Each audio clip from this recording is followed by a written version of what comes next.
Thank you for viewing the Understanding the Transition Individualized Education Program webinar.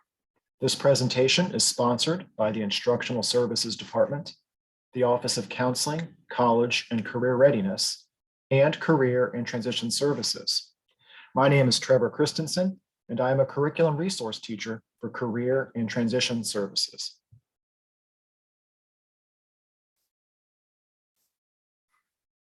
The purpose of today's presentation is to learn the importance of the Transition IEP for effective post-secondary planning for students with disabilities during the secondary years. It's also to build parent, guardian, and caregiver knowledge of the Transition IEP process, to develop questions and a plan of action to discuss with the school IEP team, to understand the role that the IEP process has for increasing self-advocacy and building self-determination skills. And lastly, the purpose of today's presentation is to learn how IEP goals support post-secondary planning. My goal today is to provide you with as much information as possible about the transition plan and to let you know that there are tools available to assist families in the transition planning process.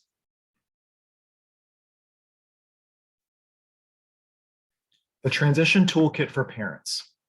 Each family should receive a hard copy of the toolkit during the 8th grade or age 14 IEP. This toolkit was recently updated for 2019. On the web, you can find an electronic version. We also provide some copies to the Parent Resource Center at Dunn Loring and bring them to our CTS parent workshops and events. You can find the Transition Toolkit for Parents on the CTS Public FCPS website under the Transition Planning tile. Scroll down to the bottom of the page to locate the toolkit.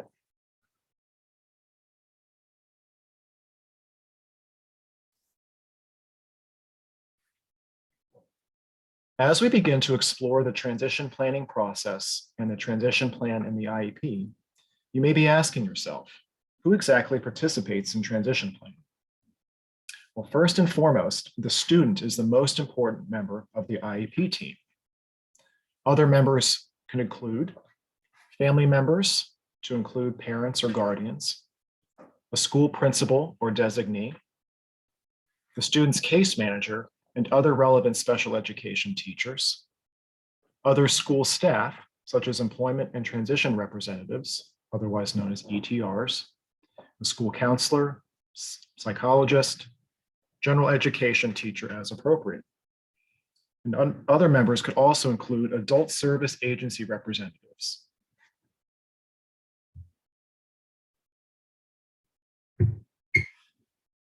So what is our job in FCPS? Well, our job is to help students find the answers to the following questions. Who am I? Where am I going? And how will I get there? These questions become increasingly important as the student reaches transition age. Through collaboration and working together, we can help students answer these questions and begin future planning. Every member of the IEP team has a responsibility toward helping a student successfully transition and meet their post-secondary goals. Toward the back of the parent toolkit, starting with page 34, there are resources and information regarding FCPS transition services and course offerings related to transition, adult services, other post-secondary supports, and community resources, along with several more web resources you may find useful to help assist with the transition process.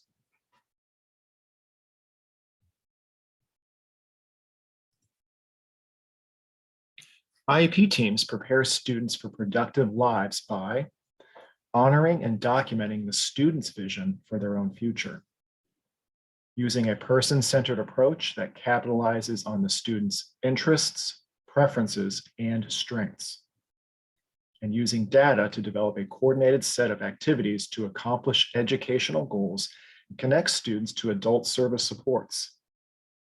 When using a person-centered approach, we're not just talking about academics.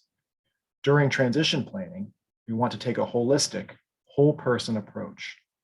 In addition to academics, we want to discuss essential skills like handling money, taking medication, hygiene, executive functioning, socializing, and self-advocacy skills. Always remember that transition programming is holistic and individualized.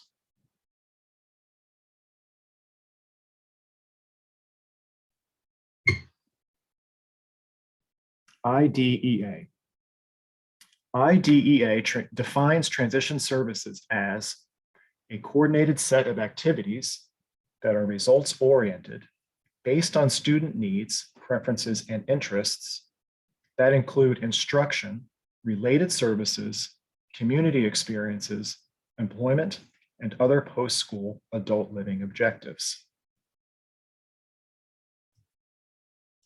Bottom line here is that transition is critical in helping students prepare for life after graduation.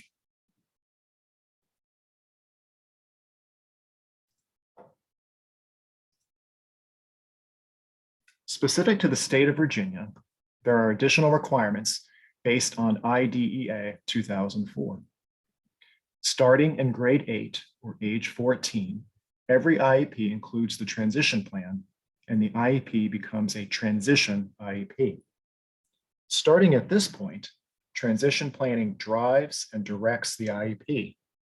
The IEP must include measurable post-secondary goals based on age-appropriate transition assessments, transition services, including courses of study needed to assist the student to reach the post-secondary goals, and a consideration of the student's strengths, preferences, and interests.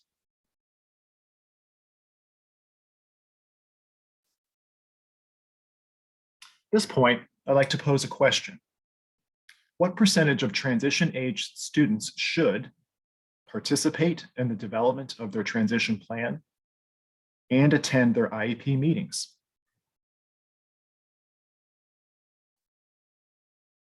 All of them, 100%.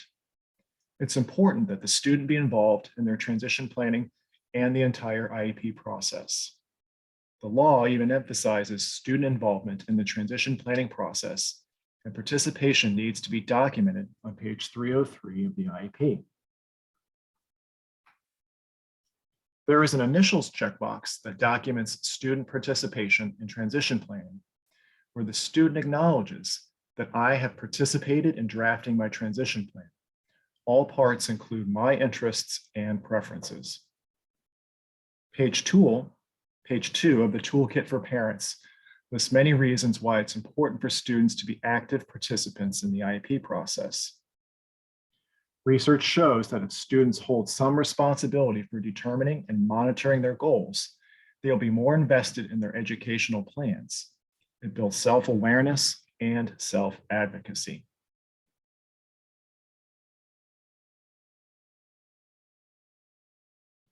At a minimum, the transition plan should be based on the student's interests and preferences. Best practice is that we involve students to the maximum extent possible. Student involvement can include drafting career goals, participating at the IEP meeting. This could be introducing IEP team members, presenting their transition plan, sharing a video or pictures from community work experiences or extracurricular activities, reporting on career interests, reporting on their goal progress, discussing accommodations that work best, and leading their IEP meeting. Also, student involvement could include monitoring their own progress on IEP goals and objectives.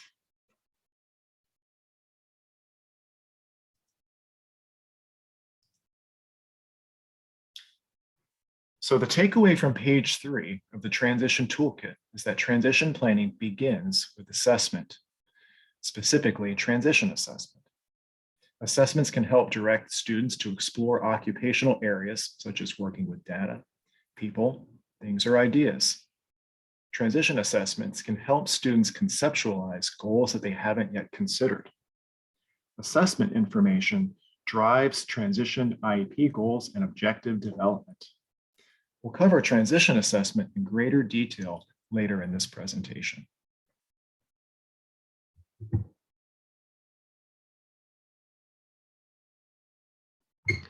Here is a screen capture of IEP 303 from the transition plan. IEP 303 begins with a discussion of anticipated graduation year and anticipated diploma, then moves to a discussion of the student's post-secondary goals. The entire contents of the IEP from this point on should be focused on the necessary steps to equip the student to reach these goals.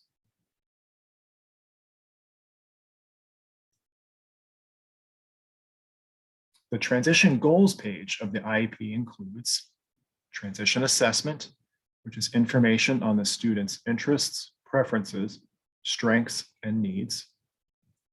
Measurable post-secondary goals in the areas of education, training, employment, and independent living when appropriate. And transition objectives in the areas of career, self-advocacy, and independent living skills.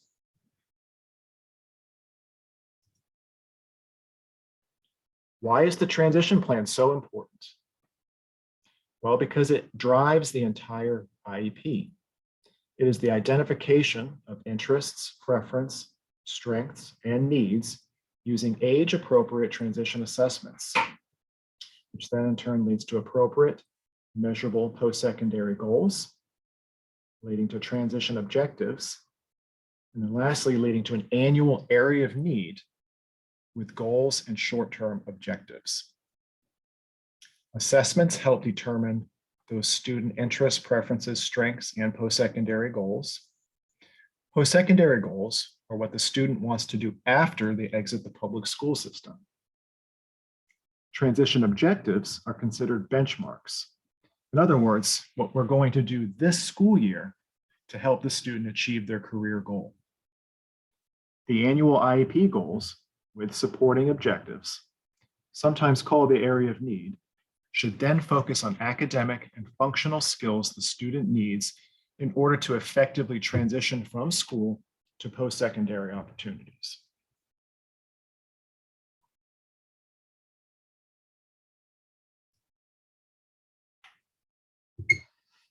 Transition planning is a process, not an event.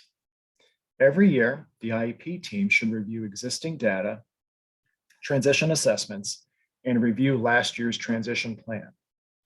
Through this review process, the IEP team should determine if new transition assessments are needed.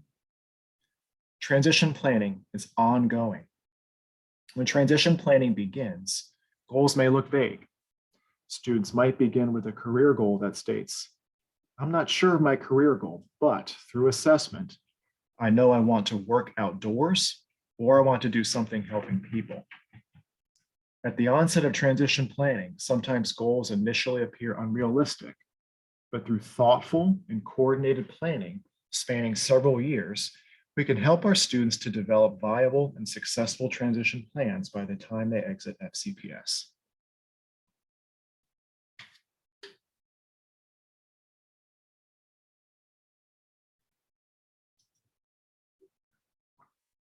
Here is a screen capture of IEP page 304. After the transition goals are discussed, we move on to transition services. IEP page 304 is the transition services page. This page lists the services that support student progress toward achieving their career goal. Pages 6 and 7 of the Transition Toolkit for Parents contain brief explanations of the transition services offered in Fairfax County Public Schools.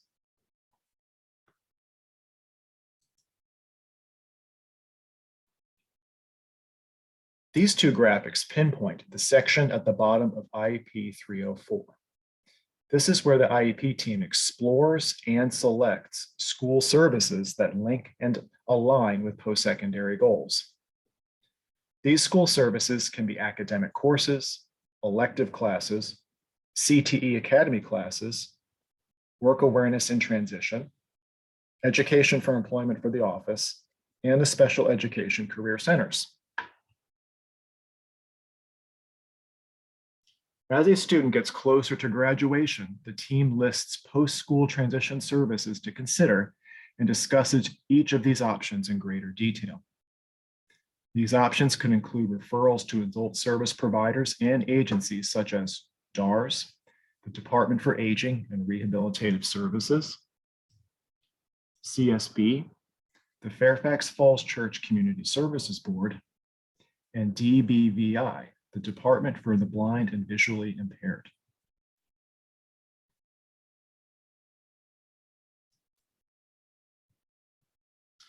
Now let's discuss transition assessment. The first step in developing a transition plan is to consider transition assessment. What is that, you might ask? Well, transition assessment is any information that helps inform the team, including the student, when developing post-secondary goals. It helps identify need areas that can be addressed in the IEP. And it also helps with refining and improving the transition plan. Therefore, transition assessment is an ongoing dynamic process. Transition assessment consists of a variety of sources. Transition assessment comes from existing data as well as new data, both formal and informal. It's the cornerstone for effective planning and provides a holistic picture of the individual. Even for very young children, elementary age, it's important to begin considering interests and preferences and to provide opportunities to increase career awareness through experiences and begin documenting them.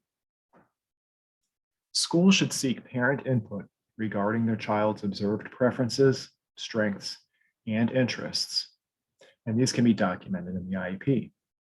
Every IEP has a section called Present Level of Performance, or PLOP. This is an excellent place to document this type of information, even when a formal transition plan, IEP pages 303 and 304, are not yet included.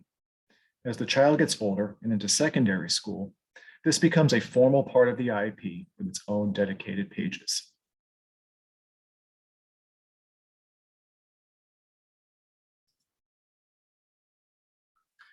Here are some of the areas that are addressed by transition assessment. Members of the IEP team should be asking questions that pertain to these areas relevant to the student, with the objective of transition assessment intended to answer these questions. Interests include vocational and academic interests, but can also include hobbies and other activities that the student enjoys. We want to collect information on the things that the student does well, not just grades and testing ability, but home-related skills such as laundry, meal preparation, and household cleaning tasks.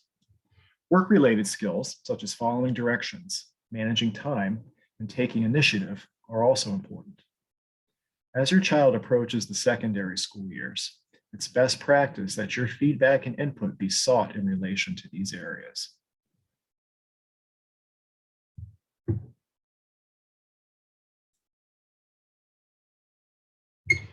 Here is a transition assessment example where we have a student looking to attend college as a post-secondary goal. There should be at least 3 types of assessments that are used in developing the goal for a student planning to attend college. On the right side of the slide, there are additional transition assessments that provide good information for crafting the transition plan. For example, there are informal assessments related to self-determination and college readiness, and these can provide insight to areas where skills require further development. A good question for you to ask as a parent might be, why were these specific transition assessments selected, and how do they impact the development of this transition IEP?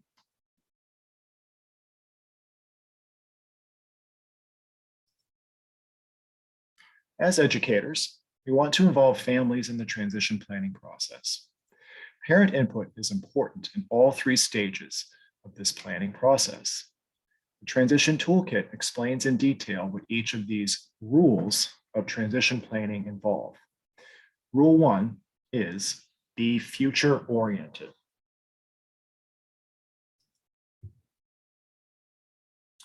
We ask the students to think beyond high school to what they'd like to be doing in their mid-20s, and then go through all of the steps they would have to take to get there, identifying any barriers that might get in the way. Granted, this is hard, especially for younger students, and as a matter of fact, many older students as well. You don't know what you don't know. This is another reason we start early and view this as a process that teaches goal setting and self-determination.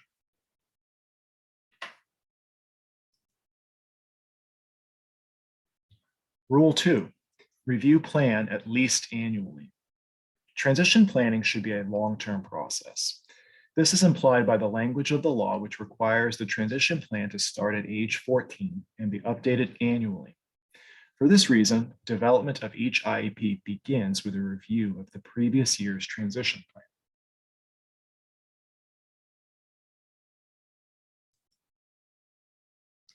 The backwards planning approach can help students understand over time whether their goals are realistic.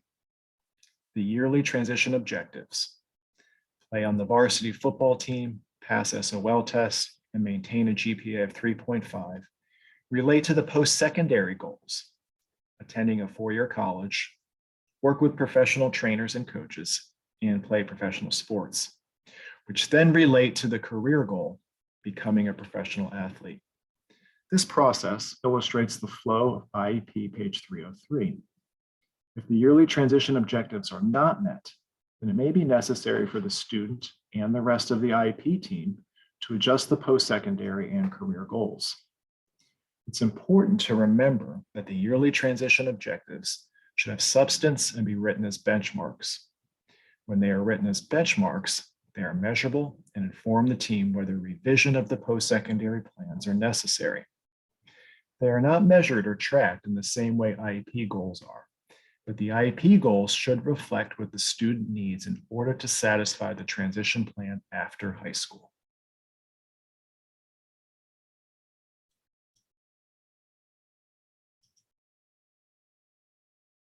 Here's another example illustrating the way the transition plan flows and mirrors the backward planning approach.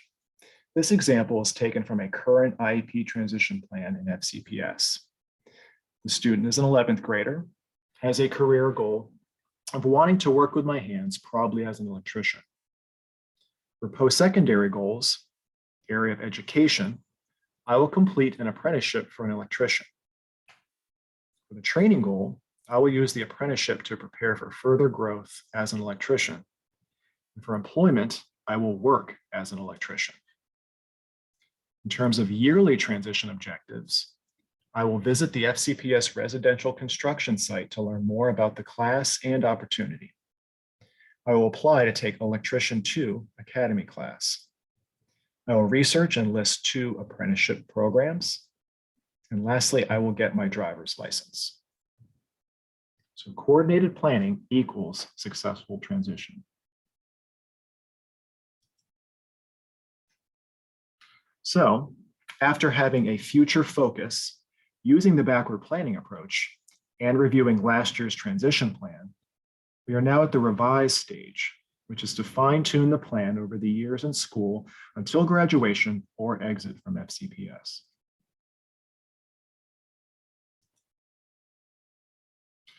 Here are some helpful tips for guiding your child through the transition planning process. Discuss interests and preferences and help your child provide information to the IEP team, teacher, ETR, or case manager. Ensure that this information is recorded in the IEP, even before the transition plan is initiated. A good place to do this is the plot page, or present level of performance. The transition toolkit for parents has helpful timelines for suggested activities starting in middle school, this is on page 12, and continuing through freshman and sophomore years and onward through 12th grade or age 22. This is pages 12 through 14. Charting your future for middle school and high school is a simple but effective tool for beginning to think about the backwards planning process. This can be found on pages 15 and 16 of the toolkit. The transition planning checklist for students and parents is on page 17 of the toolkit. If you don't receive this from the school, you should not hesitate to provide this document to your child's case manager. And lastly, on pages 18 to 24 of the toolkit, there are suggested transition activities to use as yearly objectives related to career, self-advocacy, and independent living goals.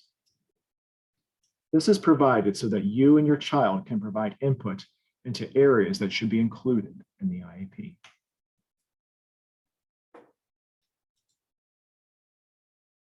At the end of the toolkit, starting with page 33, there are resources and information that are related to turning age 18, FCPS career instruction resources, community and post-secondary resources, and transition web resources.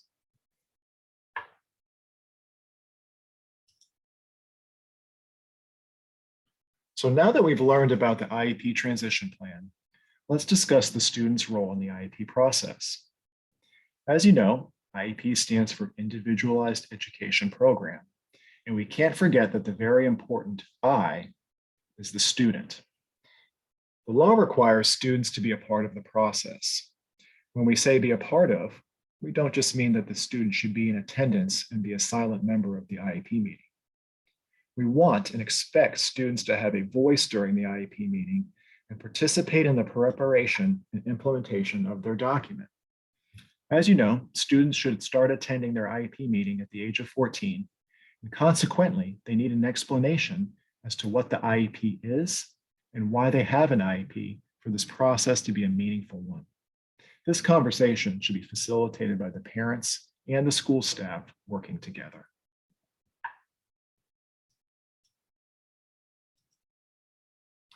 Let's take a look at a video clip where you can see a student working with a teacher to prepare the transition plan, and then the active role the student takes during the meeting.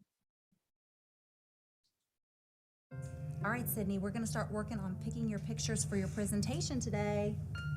Let's start with your first slide. I want Sydney to be as involved as possible in creating her PowerPoint for her presentation at her IEP. In the past, the students in our class have not been involved at all in the IEP process, so this was a way to bring Sydney in and to get her involved in the making of the presentation, and then also for her to be involved later in the actual presenting of her PowerPoint. Okay, now that we've talked a lot about Sydney's strengths, we're going to talk a little bit about the places that Sydney has challenges with. It's the best IEP meeting I have ever been a part of. This is my 8th year teaching. Just having a celebration of the student and having the student involved was the most wonderful. It's all about the student, and that's what it should be.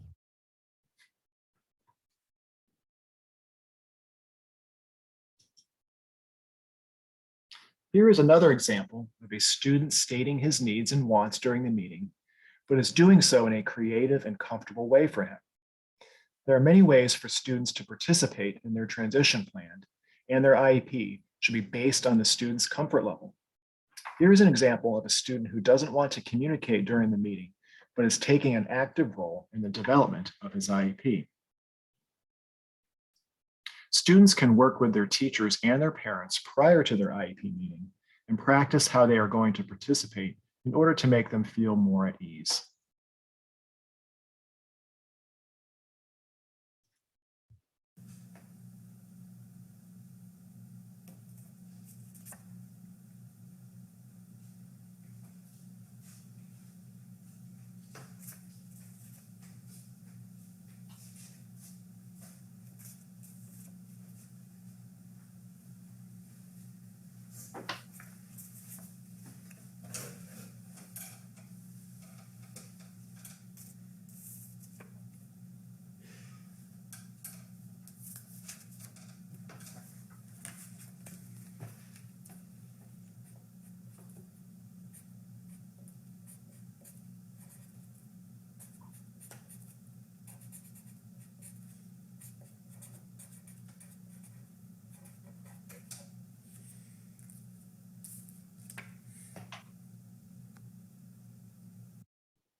Self-determination is an important term for us to know. Self-determination is knowing and believing in yourself and taking ownership of your learning, knowing about your strengths and weaknesses, knowing what accommodations you need and why, knowing what you want your future to be and how to make plans to achieve it, and knowing what supports you need to take control of your life. Let's look at some research about self-determination. Research from the past 2 decades suggests that students who have strong self-determination skills and are involved in their own IEP development, goal setting, and planning are more likely to achieve their goals, improve their academic skills, develop important self-advocacy and communication skills, graduate from high school, and gain better employment and a quality of life as an adult.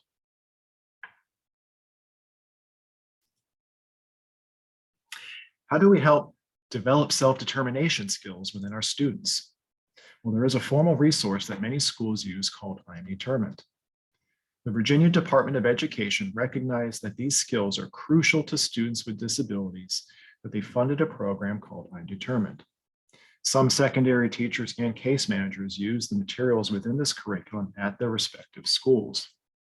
We are currently introducing these concepts to elementary school staff for them to use these wonderful resources with younger students.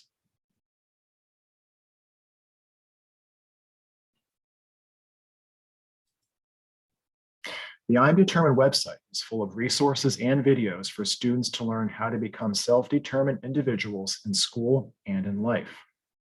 In addition to the website and resources, there are state events, such as the very popular I'm Determined Youth Summit held at James Madison University, where students with disabilities come together, make new friends, share their home and school experiences related to their disabilities, as well as complete self-determination activities as a group. This is a supportive and inspirational experience for students. There are many wonderful videos on the site where you can see students using the materials developed by the state of Virginia.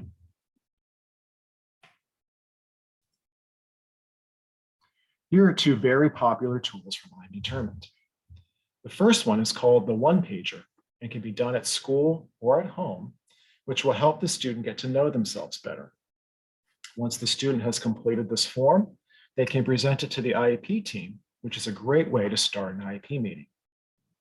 Another way to use this document is to present this to their teachers at the beginning of the year, so teachers can get to know the student quickly.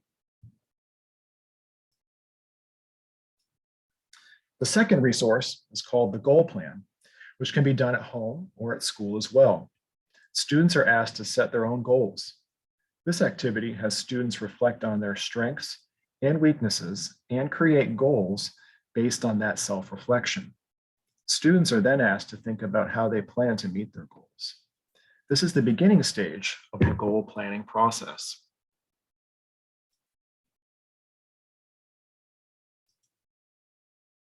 Our hope is that the student will take ownership of their IEP and will lead their IEP meeting, which we saw in an earlier video. In the I'm Determined curriculum, there are plenty of suggestions for students on how to do this.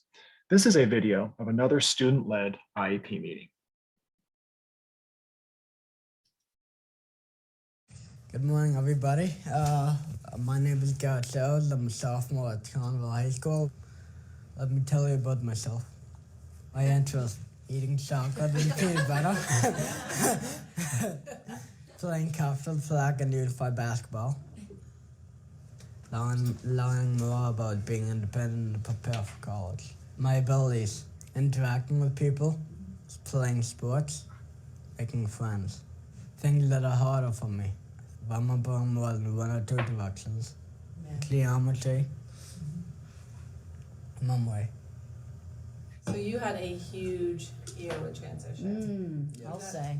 You are one of the few sophomores I know that has a job. And you pretty much got that all by yourself. Our biggest thing is working towards that goal of independence. That's really huge for him.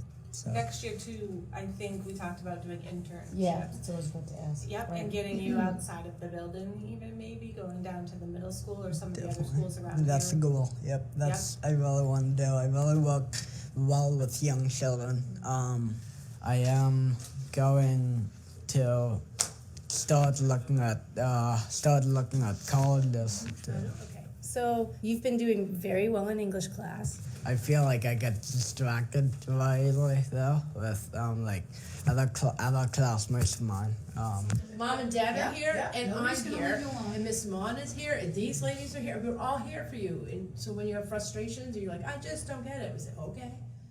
And Garrett, remember, when you're feeling overwhelmed, go to those first couple slides, which is who you are as a person. Goes so much farther than anything, and that is that you get along really well with people. You have people skills.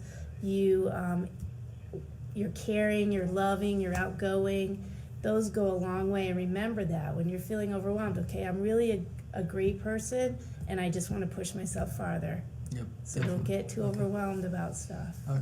So I thought this was a great meeting. Can I do the last slide? Yes. All right. Thank you all for coming. Thanks for all your help. And yeah, I love it. That's awesome. I feel like obviously it's all about me and it's my IEP meeting. I'm in charge of it. You did a good job leading your own meeting for the first time. No, I think we covered everything. Thank I you. think we did.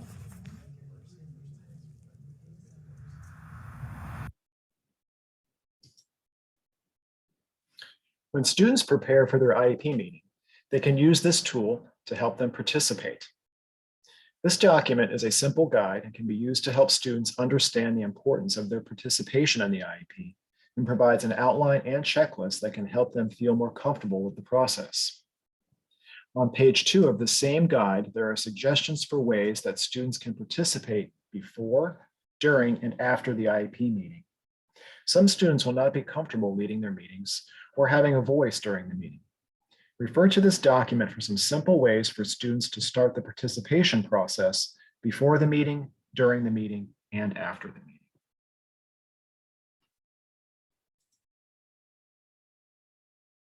So, in summary of today's presentation, we want to leave you with a few key points.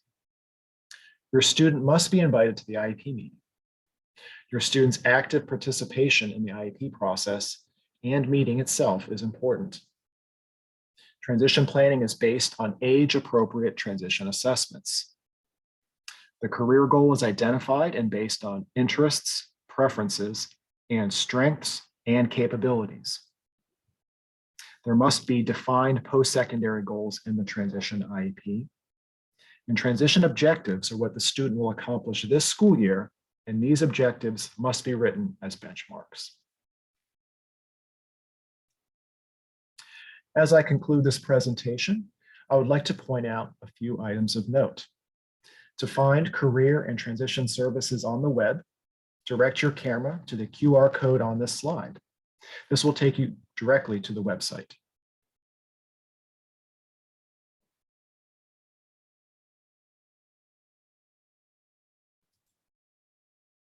Career and Transition Services also has a Padlet page with transition resources for families.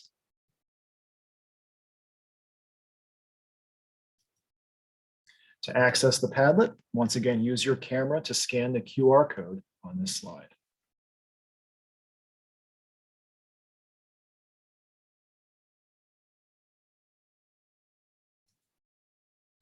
Please visit Career and Transition Services on Twitter. Our handle is FCPS_CTS.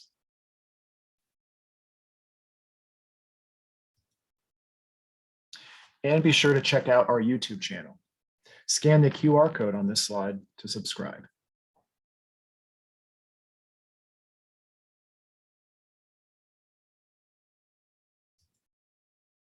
For more information, please reach out to Career and Transition Services at 571-423-4150. Thank you for watching this presentation on the IEP Transition Plan. Please enjoy the rest of the Fairfax County Public Schools Special Education Conference. Thank you.